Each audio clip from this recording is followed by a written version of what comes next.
Assalamualaikum warahmatullahi wabarakatuh. Alhamdulillahi rabbil alamin. Assalatu wassalamu ala anbiya'i wal mursalin. Asyhadu an la ilaha illallah wahdahu la syarikalah. Wa asyhadu anna Muhammadan abduhu wa rasuluh. Allahumma salli ala Muhammadin wa ala alihi wa ashabihi wa mawalah amma ba'd. Qala ta'ala fil Qur'anil Karim, a'udzu billahi minasy syaithanir rajim. Innal muslimina wal muslimati wal mu'minina wal mu'minati wal qanitina wal qanitati was-shadiqina was-shadiqati was-sabirina was-sabirati wal khashi'ina wal khashi'ati wal mutasaddiqina wal mutasaddiqati was-shaimina was-shaimati wal hafidhina furujahum wal hafidhati wadh-dhakirina nallaha katsiran wadh-dhakirati a'addallahu lakum maghfiratan wa ajran 'azima. Shadaqallahul 'adzim. Bapak-bapak, ibu-ibu, adik-adik jamaah salat maghrib Masjid Jenderal Sudirman yang insya Allah dirahmati Allah Subhanahu wa Ta'ala.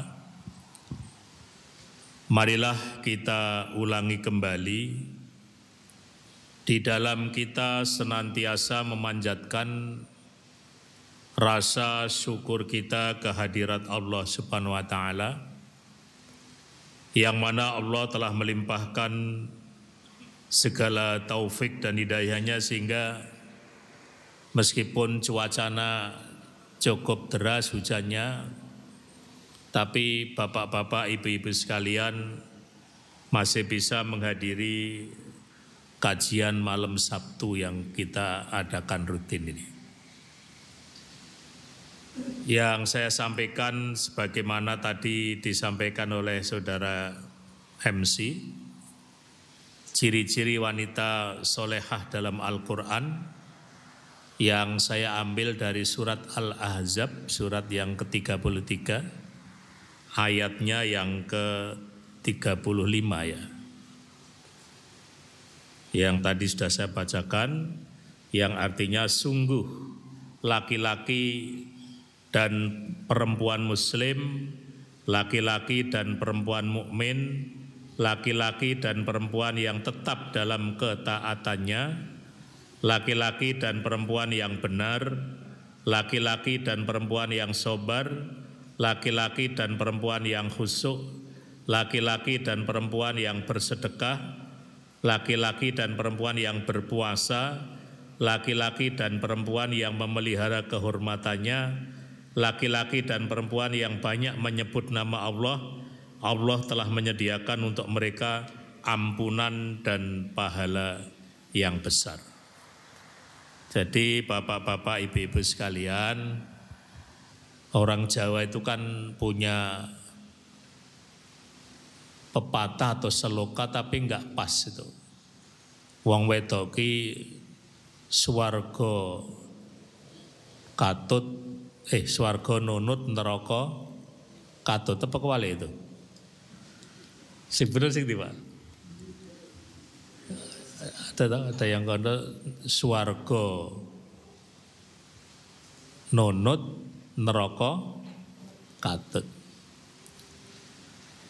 Dan itu ternyata sampai dibawakan oleh Nasidaria itu ya lagunya masa itu. Padahal dalam penjelasan surat Al-Ahzab ini ternyata tidak seperti itu. Artinya laki-laki dan perempuan kalau mereka melakukan ketaatan maka pahalanya di sisi Allah itu sama.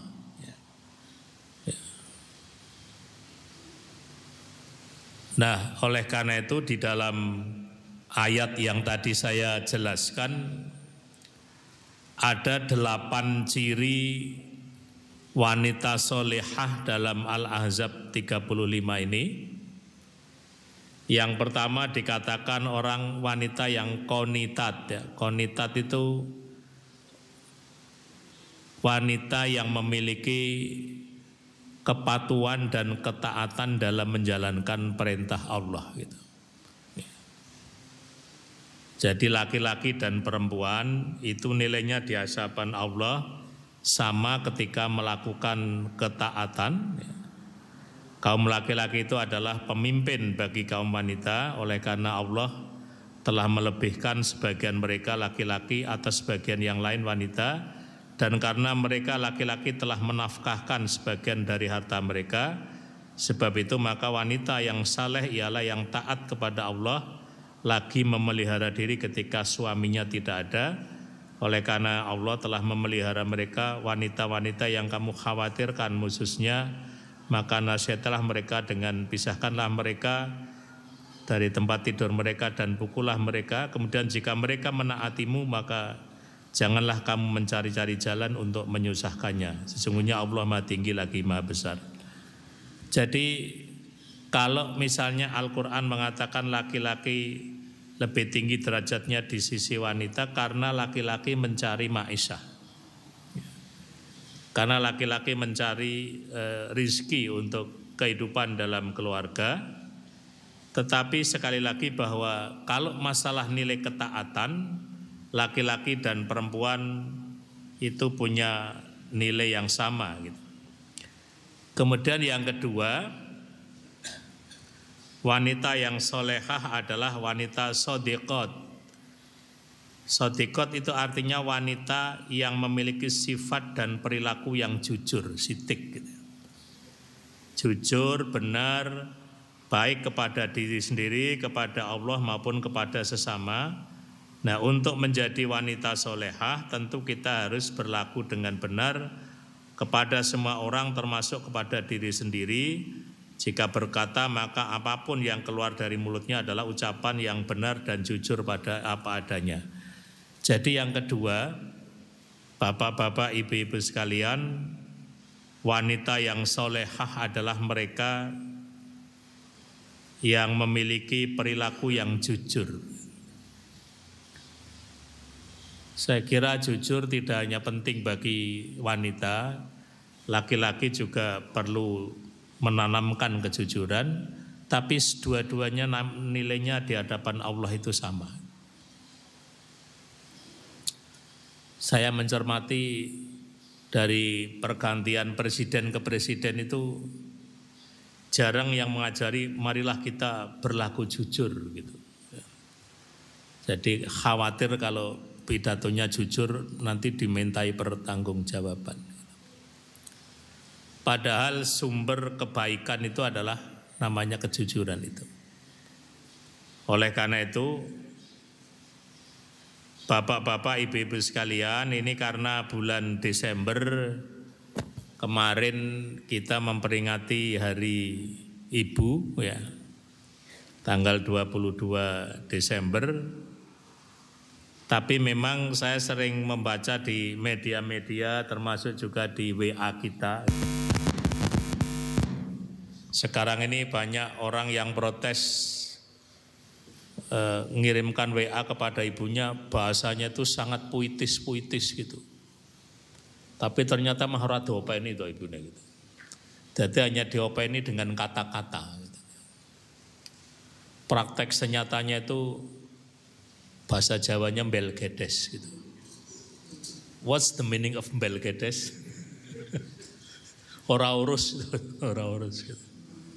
Jadi ning kata-katanya berlomba-lomba Pak, saya lihat dari WA ke WA itu lomba pinter-pinteran merangkai kata untuk menunjukkan ketakdimannya kepada ibu. Tapi realisasinya tidak begitu. Sehingga banyak juga yang katanya ada ibu-ibu yang udah sepuh itu pada petan, kamu kok kelihatan sedih, ayo ucapan okeh tapi blas ora entuk apa-apa gitu lah. Jadi bahasa Jawa niki ungkapan-ungkapan niki ora netes gitu loh. Ora netes gitu. Tapi nanti berbeda. Jadi tadi ini kan juga saya tadi membaca ada suami istri, di situ ada ibu dari istrinya, itu menjadikan rumahnya jadi kotor, kleproh gitulah ya Pak ya. Akhirnya dititipkan ke panti jompo. Ketika dititipkan ke panti jompo, terus kamar ibunya dibersih-bersihi, dia menemukan selembar kertas tulisan ibunya dulu gitu. Yang intinya dia sangat bangga punya anak perempuan itu gitu. Ya, misalnya ya punya semuanya dikorbankan demi untuk dia bisa menjadi orang gitu. Tapi katanya begitu dia membaca itu selesai, dapat telepon dari panti, datang ke situ, ibunya sudah diterima di sisinya. Ya kalau kemarin lagunya Panjaitan Bersaudara itu terlambat sudah. Gitu. Jadi saya itu baru menemukan ternyata untuk kita menjadi orang yang seperti ini berangkat dari dalam tanda petik kebohongan-kebohongan seorang ibu. Seberapapun ibu menderita nggak pernah cerita dengan anaknya kalau dia itu menderita. Itu kan bohong juga gitu. Tapi ya itulah namanya seorang ibu gitu. Makanya kita sering lihat di WA kita itu viral ada suami yang kejam kepada istrinya di depan anak-anaknya. Cuman belakangan saya sekarang baru agak mengkritisi ini sebenarnya fenomena yang benar apa sekedar orang jadi YouTuber supaya yang subscribe banyak itu loh. Ini kadang-kadang itu. Jadi mungkin by design aja kita, artinya memang didesain itu supaya nanti ya kan subscribe itu berita itu mungkin berita politik ya senang, terus berita kekerasan itu meskipun kita nggak setuju nggak senang tapi kan juga akhirnya ingin ngerti juga apa kontennya itu, apa isinya dia melakukan kekerasan itu, apalagi nanti kalau dibumbui dengan kalimat-kalimat pengantar yang menjadikan kita tertarik untuk masuk ke membicarakan itu. Jadi memiliki sifat yang jujur, benar dan baik ya. Baik itu kepada diri sendiri, juga kepada orang lain, termasuk baik juga kepada yang menciptakan kita yaitu Allah Subhanahu wa taala. Terus yang ketiga, wanita yang soleha adalah sobirot. Sobirot atau sabar ya. Jadi sobirot itu wanita, soleha adalah wanita yang sabar dalam menghadapi ujian ya. Tidak pantang menyerah apalagi putus asa. Oleh karena itu bapak-bapak ibu-ibu sekalian, sabar akan menyangkut kepada banyak hal gitu ya. Jadi sabar terhadap petaka dunia gitu ya. Sabar terhadap berbagai macam tantangan dakwah gitu. Itu juga membutuhkan kesabaran, sabar menghadapi keluarga dan juga di dalam seluruh aspek kehidupan kita sehari-hari. Yang sering menjadi pertanyaan, janjane sabar ki ana watese apa ora gitu. Karena kalau ibu-ibu sedang marah terus diingati dieleng-elengke mbok sabar to bune itu. Sabar ya sabar ning ya ana watese to gitu jadi. Jadi kita sudah membuat formula sendiri bahwa sabar itu ada batasnya. Padahal kalau dalam tuntunan Al-Quran sabar tanpa batas gitu. Ya makom orang itu, kedudukan orang ya berbeda-beda. Ada yang dia bisa sabar dalam kondisi yang seperti apapun, tapi juga ada yang tidak sabar juga gitu ya. Termasuk menghadapi situasi ini ya. Tadi banyak ditulis psikologi manusia Jawa, bagaimana menghadapi ujian kehidupan. Ngalah, ngalih, ngamuk. Gitu. Ngalah, ngalih, ngamuk. Jadi dipiloro kaya apa itu ngalah. Ngalah iso dipiloro meneh ngalih ya. Ngalih ya iso disakiti akhirnya yo ngamuk. Tapi yang menarik itu katanya kok wacana itu sama dengan perjalanan Nabi itu. Nabi ketika di periode Madinah itu awal-awal dakwah kan banyak ngalah. Ngalah itu bukan kalah, tapi ya ngalah itu. Karena merasa posisi belum nanti. Ngalah, dikuyo-kuyo, diultimatum mati dan sebagainya, mencari tempat-tempat lain untuk ngalih itu. Ya ngalih bahasa lain hijrah itu ngalih gitu ya Pak. Tapi sudah ngalih pun orang kafir Quraisy itu berkolaborasi dengan orang-orang Yahudi yang ada di Madinah untuk melakukan makar ya. Maka terjadilah yang namanya perang Badar itu gitu. Ya. Nah, jadi kalau kita lihat misalnya sebenarnya peperangan-peperangan yang terjadi pada zaman Nabi berawal dari pengkhianatan orang-orang Yahudi, di mana di dalam Piagam Madinah kan dikatakan musuh bagi salah satu kaum di Madinah adalah menjadi musuh bersama, menjadi common enemy gitu. Tapi justru ketika orang kafir Quraisy ingin menyerang ke Madinah, itu orang-orang Yahudi malah berkolaborasi dengan para penyerang itu gitu Pak. Kemudian yang keempat, wanita solehah adalah wanita yang khosiat.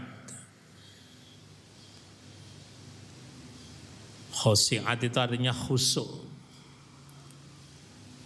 Khusyuk di dalam memelihara hubungan dengan Sang Pencipta. Qad aflahal mu'minun alladzina fi sholatihim khashi'un. Jadi orang yang khusyuk itu termasuk salah satu jadi ciri-ciri orang yang beruntung. Ciri orang-orang yang berbahagia itu hidupnya adalah karena dia khusyuk di dalam, memang asal muasal kita bicara khusyuk berkaitan dengan ibadah sholat kita. Tetapi nanti kita bisa menderivat, bisa memperluas bahwa khusyuk itu dibutuhkan untuk seluruh aspek kehidupan gitu. Ya mungkin bahasa lainnya khusyuk mungkin fokus Pak gitu ya. Jadi kalau menghadapi suatu persoalan bisa fokus gitu. Dan biasanya wanita jauh lebih bisa fokus dibandingkan dengan laki-laki gitu. Makanya kalau wanita itu berkarir di suatu tempat itu biasanya mereka lebih unggul dibandingkan dengan bapak-bapak laki-laki. Karena laki-laki bekerja di suatu tempat tapi otaknya belum khusyuk ya. Esen duwe pikiran-pikiran liya gek mengko nek anu ndang melincak meneh gitu. Melincak jadi urung nyambut gawe pengin melincak meneh gitu. Tapi kalau wanita tuh fokus Pak, kerja itu ya betul-betul meligi itu yang dikerjakan. Makanya kemudian bekerjanya bisa lebih maksimal. Ya.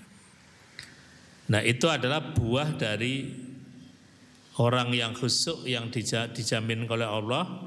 Orang yang khusyuk itu adalah merupakan salah satu ciri dari orang-orang yang berbahagia. Mboten kemerungsungan ngeten Pak. Uripe iki enggak kemerungsungan. Itu khosiat. Lajeng kang kaping gangsal yang kelima mutasaddiqati atau mutasaddiqat adalah wanita yang senantiasa mengeluarkan sedekah, mengeluarkan zakat, infak dengan ikhlas. Artinya mereka selalu memiliki rasa peduli terhadap sesama. Jadi bapak-bapak ibu sekalian, saya sering menyampaikan bahwa umur-umur kita ini, umur 40, 50, 60, itu adalah umur-umur kita banyak mengeluarkan apa yang kita miliki untuk disedekahkan. Jadi kalau sedekah itu ada yang wajib, ada yang sunnah. Nah, sedekah yang wajib ya namanya zakat itu, khususnya zakat mal. Kita sih kalau zakat fitrah kata ya ora ono sing anu Pak ya, tidak ada yang berkeberatan gitu. Wong setahun pisan ming 2,5 kilo gitu kebangetan ora. Sing cara dowel itu zakat mal itu. Karena ya Gusti Allah ki le nguji menungso ki ya rezekinya ya tambah ning ya kebutuhan ya tambah gitu. Saya punya teman jadi kepala sekolah Pak itu. Itu setiap ada undangan manten itu harus dengan baju yang baru Pak itu. Bahkan jadi biaya tinggi tuh Pak itu. Wis aku klambi anyar tekan gone ana sing padha mbalek meneh ganti liyane Pak gitu. Itu yang menjadikan urip susah tuh ngono kuwi Pak gitu. Style of life itu, gaya hidup itu mahal Pak gitu. Padahal kalau saya misalnya mantenan kok klambine podo, kok alhamdulillah berarti aku memiliki peminatnya banyak. Itu kan penak banget itu. Tapi kita kadang-kadang mengklambine podo langsung waduh kok iso ono sing madani ya. Ini yang menjadikan hidup itu mahal Pak. Dan betul Pak, jadi sekarang udah mulai banyak sosialita itu nganggo klambi ya aja ana sing padha gitu ya Pak. Makanya kan Jepang yang pinter dalam ngapusi Indonesia itu kan bikin mobil tertentu aja edisi khusus gitu. Hanya mengeluarkan berapa itu wah itu nggak rebutan orang gitu. Ini hanya diproduk untuk sekian. Wah itu langsung udah rebutan Pak itu. Itu namanya diakali gitu ya. Nah, kita kadang-kadang tidak adil untuk hal-hal yang mubadzir seperti itu. Awake dhewe ki cangcung, calcul gitu ya. Tapi kalau kita diperintahkan untuk menggunakan sebagaimana yang diperintahkan oleh Allah dan Rasul-Nya, banyak orang yang awal itu. Ya. Makanya di sini dijelaskan wanita punya peran yang sentral juga untuk menjadikan suaminya itu jadi orang yang dermawan. Sekarang yang sedang viral itu kan ketika kesebelasan Maroko diundang rajanya, semua datang menghadap raja, yang diajak bukan istrinya, yang diajak ibunya Pak, itu kan hebat. Jadi pemain-pemain Maroko itu ketika diundang rajanya untuk ya kalau orang sekarang katanya mau satap makan dan sebagainya sangat mal. Itu yang diajak ibunya masing-masing Pak, bukan istrinya. Ini ya tadi yang mungkin ketika waktu saya khutbah Jumat yang saya contohkan di situ. Orang Barat banyak belajar dari fenomena yang terjadi di Qatar itu. Pemain Maroko yang memasukkan gol itu langsung mencium kaki ibunya. Gitu. Dan ajaran Islam yang benar ya itu gitu. Sekarang kan banyak ibu-ibu yang malah nanting suaminya. Kuis bapak saya jenengan milih aku pemilih ibu lah kan, wah ini multiple choice yang angel milih Pak gitu. Itu namanya bukan suruh milih tapi jebak namanya. Jadi ada ibu yang malah ngompori suaminya untuk membenci sama ibunya gitu. Ya itu tadi menjadi. Nah sampai ini ceritanya ya Pak. Jadi kalau orang mengatakan tokoh pemikiran komunis itu kan namanya Karl Marx itu ya. Karl Marx itu kan punya pemikiran kan tidak perlu ada institusi keluarga gitu.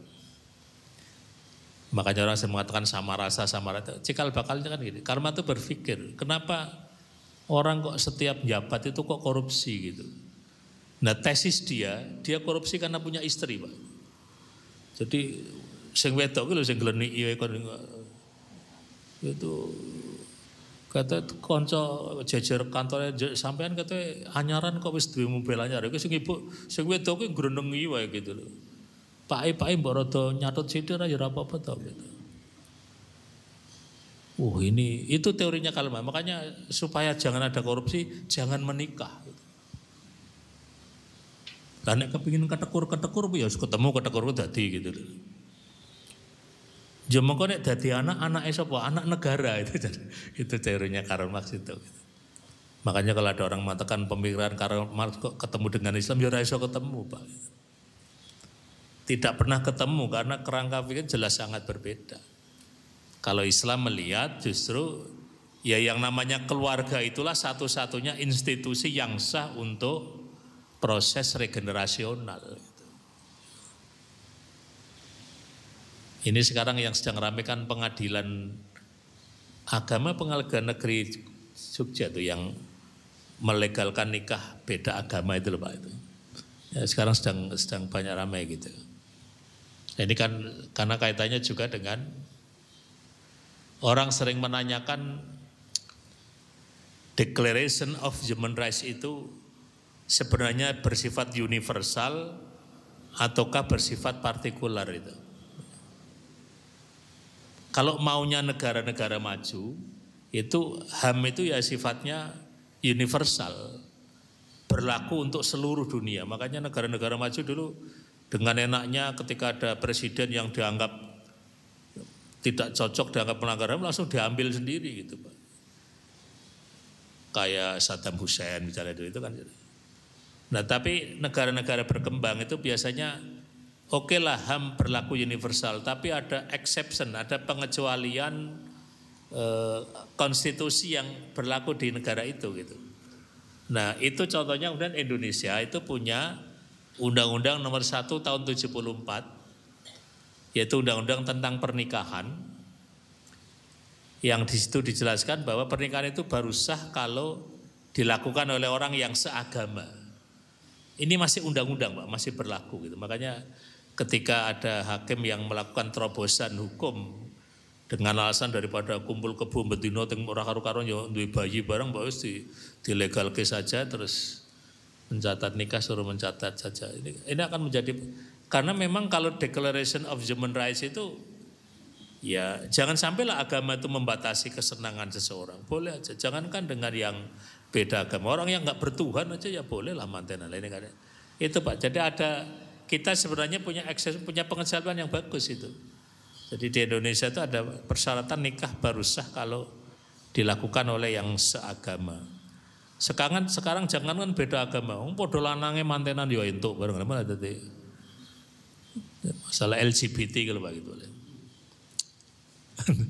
Jadi kemarin waktu saya kedatangan tim visitasi, jadi tanya kan 2 hari yang lalu saya ikut lomba keluarga sakinah teladan ini loh Pak itu. Kan divisitasi gitu terus. Tapi kelihatannya pengujinya tuh mau nguji saya ndak enak karena mungkin saya dianggap lebih senior begitu lah. Hanya ditanya istri saya gitu. Misalnya ditanya LGBT apa, terus moderasi beragama apa gitu. Nah istri saya kan orang IPA gitu, ditanya moderasi beragama dikira modulasi tau gitu. Jadi teori-teori fisika itu waduh lagi rada kacau gitu.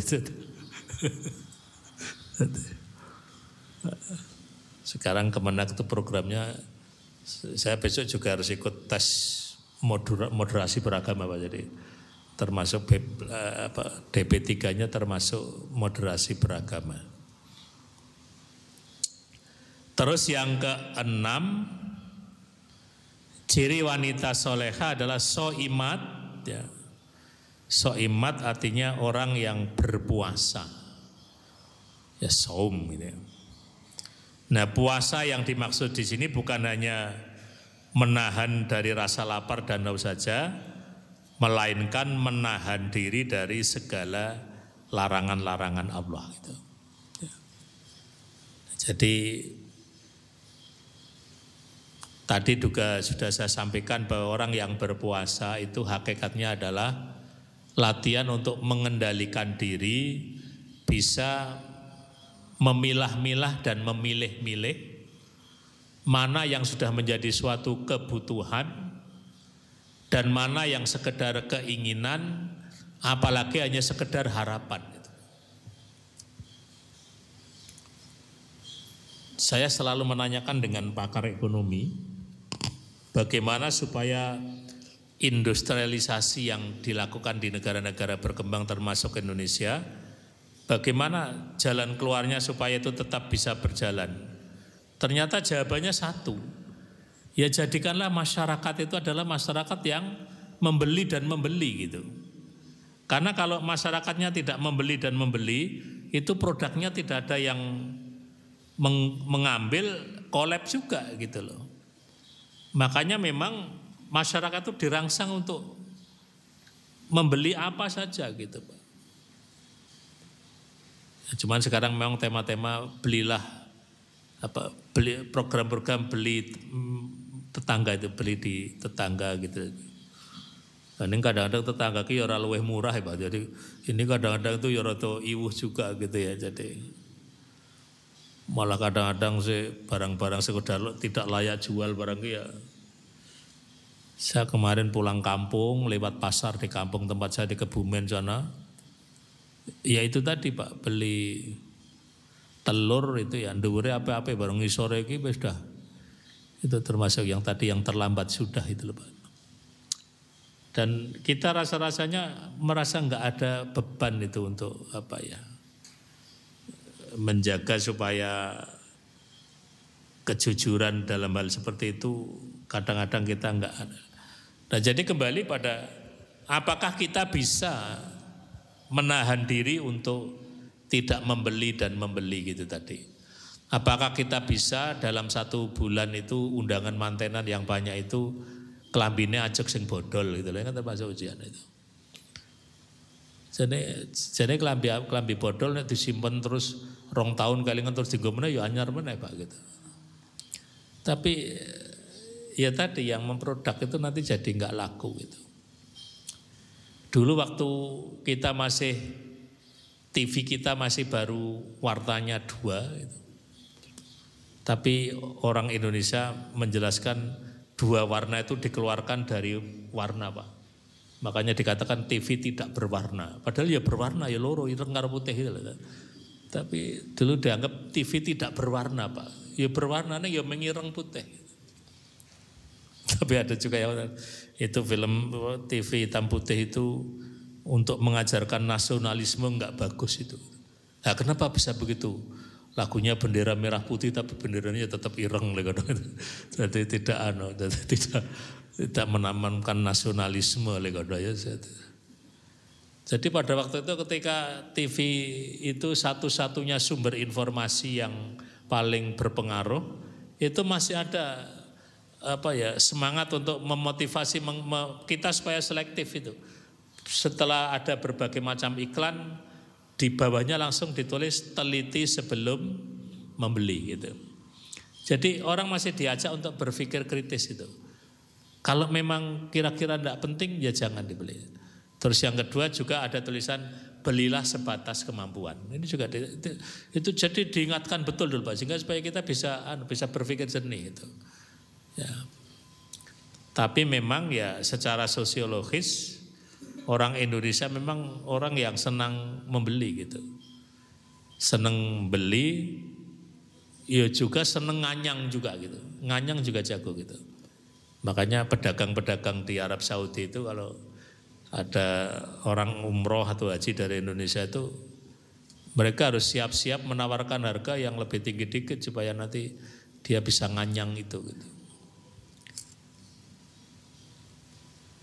Nganyang sudah boleh, nanti akhirnya masih minta bonus Pak, itu loh gitu banyak. Itu kalau dan hafal dia kalau ada levelnya merah putih sini masih orang Indonesia pinter ngenyang gitu. Ya. Tapi saya selalu menyampaikan Bapak Ibu sekalian, jenengan ki dari Masjid Nabawi sampai hotel terus mampir-mampir di warung-warung, toko-toko beli segala macam itu, kalau sudah masuk hotel tidak usah saling membandingkan dengan teman satu kamarnya itu. Nanti malah loro hati gitu. Wah, aku tak kira ngenyang pinter dhewe belum sing luwih pinter meneh to gitu. Iya jadi. Makanya is rasa dibanding-bandingkan memang loro hati gitu, kapusan gitu. Padahal begitu mau mulai kukut-kukut nggone ra cukup Pak, rasa gomule tinggal tok gitu. Sampai teman saya itu saking bingungnya akhirnya balik ngau kelambi 5 Pak. Baju 5 itu dipakai semua Pak. Jadi kaya manusia planet itu. Iya sadar mau soalnya diwadahi ning wadah kuwi ora iso jadi kelambi yo jane yo rekoso tenan Pak kelambi 5 itu kepiye meneh gitu mbangane ilang gitu. Itulah khasnya kita. Terus yang ketujuh, wanita soleha adalah hafidhat. Hafidhat itu orang yang selalu senantiasa memelihara kehormatannya. Nah, jadi orang wanita ya soleha adalah wanita yang menjaga harga dirinya. Gitu. Nah sekarang ini mulai muncul lagi wacana apakah wanita itu harus berbusana muslimah. Ini sekarang menjadi kajian lagi, terutama ketika situasi mulai agak liberal seperti sekarang ini, sudah mulai mempertanyakan lagi apakah betul bahwa wanita. Jadi kadang-kadang masalah ini dibicarakan, orang tidak pakai busana muslimah enggak menjadi masalah, tapi kalau ada orang yang pakai busana muslimah agak berukut, misalnya pakai cadar dan sebagainya malah dipersoalkan. Kalau menurut saya ya lebih enggak apa-apalah gitu ya. Monggo saja lah yang memang punya keyakinan itu. Karena itu masalah khilafiyah juga. Tapi kalau masalah berbusana muslimah itu bukan suatu khilafiyah. Itu sudah suatu kepastian yang ajaran yang sifatnya qat'i itu. Nah jadi memelihara harga dirinya, memelihara kehormatannya. Dulu saya punya dosen di UNY yang istrinya sangat patuh dengan suaminya gitu. Jadi tidak pernah menerima tamu ketika suaminya enggak di rumah gitu. Meskipun tamunya mahasiswa beberapa orang. Mungkin itu juga pesan dari suaminya, tapi situasi sekarang kan kadang-kadang agak lebih terbuka gitu ya. Nah, kemudian yang terakhir, wanita yang sholihah adalah wanita yang dzakirat. Wanita soleha adalah sudah tentu dzakirat, zikir ya, selalu zikrullah, selalu mengingat Allah, baik dalam keadaan susah maupun dalam keadaan senang, dalam keadaan sempit maupun dalam keadaan lapang, karena menurut dia hanya Allah lah yang bisa menolong. Kita itu harus punya suatu keyakinan bahwa ya gampang sajalah kalau misalnya seorang ibu itu terlalu menggantungkan hidupnya dengan suaminya, itu nanti harga dirinya kurang terhormat Pak. Tapi kalau dia menggantungkan kepada Allah, maka hidupnya akan menjadi tentram. Dan Allah juga memberikan jaminan hanya zikrullah itu saja, hanya zikir, hanya ingat kepada Allah saja yang menjadikan hati kita itu menjadi tenang, menjadi tentram. Tetapi tidak semua orang ketika punya permasalahan kemudian dia kembali kepada Tuhannya, kepada Allah gitu. Yaitu juga sangat tergantung dengan siapa teman bermainnya gitu. Makanya Rasulullah juga memberikan gambaran, kalau Anda ingin tahu siapa Mas ini, maka lihatlah siapa teman bergaulnya gitu. Itu nanti akan betul-betul memberikan gambaran, ya itulah dia aslinya itu. Ya contoh yang paling gampang lah, misalnya bapak-bapak, ibu-ibu sekalian, ketika adik-adik kita menghadapi permasalahan hidup nih, menjelang kelulusan dan sebagainya itu kan, bagaimana cara mengurangi keresahan, kekhawatiran, ketidaklulusan dan sebagainya, itu sangat dipengaruhi oleh teman bergaulnya gitu. Kalau teman bergaulnya adalah remaja-remaja masjid, ya mereka kemudian bersama-sama ke masjid, kemudian zikrullah, banyak berdoa, banyak membaca Al-Quran. Itulah jalan yang paling benar menurut tuntunan agama ketika hati kita mengalami keresahan itu. Ya alhamdulillah sekarang ini kalau menjelang ujian akhir dan sebagainya itu kan sekolah-sekolah selalu melakukan doa bersama dengan orang tua dan sebagainya. Itu saya kira suatu solusi yang solutif ya untuk menyelesaikan berbagai macam kegalauan, kekhawatiran dan sebagainya. Yang kalau itu kita kembalikan kepada Allah, maka hidup kita akan menjadi tenang gitu. Nah, oleh karena itu berkaitan dengan ini yang terakhir, jadi kembali bahwa untuk wanita yang solehah ya, tadi sebagai saya garis bawahi, Islam atau Al-Quran memberikan penjelasan kepada kita bahwa laki-laki dan perempuan di hadapan Allah itu nilainya sama.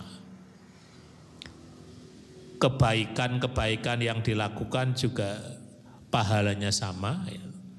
Nah oleh karena itu, kalau kita misalnya masih ada kultur yang mengatakan suami itulah yang akan menjadi tumpuan istrinya dalam masalah pahala, tidak. Dalam masalah pahala, kebaikan, kekhusyuan itu masing-masing harus berusaha sendiri dan nanti nilainya di hadapan Allah itu adalah sama. Saya kira itu yang dapat saya sampaikan pada malam ini Bapak Ibu sekalian. Untuk yang selanjutnya saya kembalikan kepada saudara pembawa acara. Terima kasih. Assalamualaikum warahmatullahi wabarakatuh.